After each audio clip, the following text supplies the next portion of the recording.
this question have to by using nodal analysis, right? Nodal analysis means Kirchhoff current law. So first step, mark current direction I1, I2, I3. This one you can consider as I4. This one you can consider as I5. This one you can consider as I6 and I7. You can convert this also into the voltage, but now I am telling you without conversion. Okay. So first of all, how many nodes are there? There are three nodes. One of the nodes V, then V, and then C. So equation for node A is how much? That current entering would be equal to the current leaving. So no current is entering.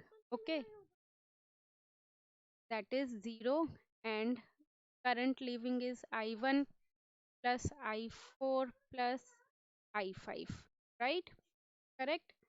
I1 is moving from VA to, that would be A minus VB divided by 1.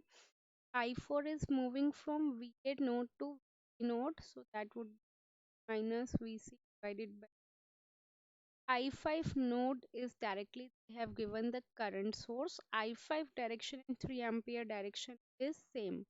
So we can use it as 3 ampere, right?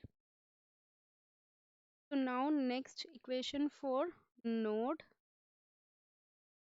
for node V, I1, I2 and I3. These three currents are connected. So we can write it down like I1 is equal to I2 plus I3. I1 is again VA minus V1. I2 is V divided by 3. I3 is VE minus V divided by 4. Right? Because I3 is moving from VB to.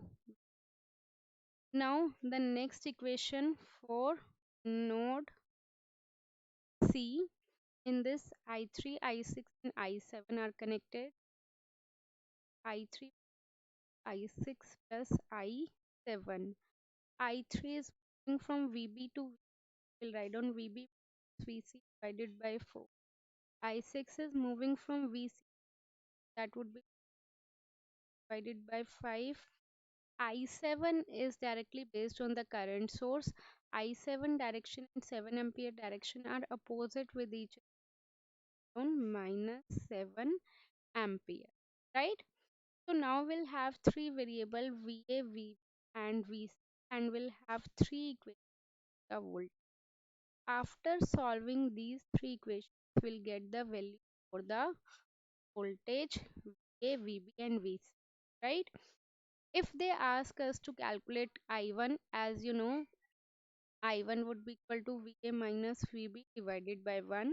We can substitute the value of V and VB over here, then we'll get I1.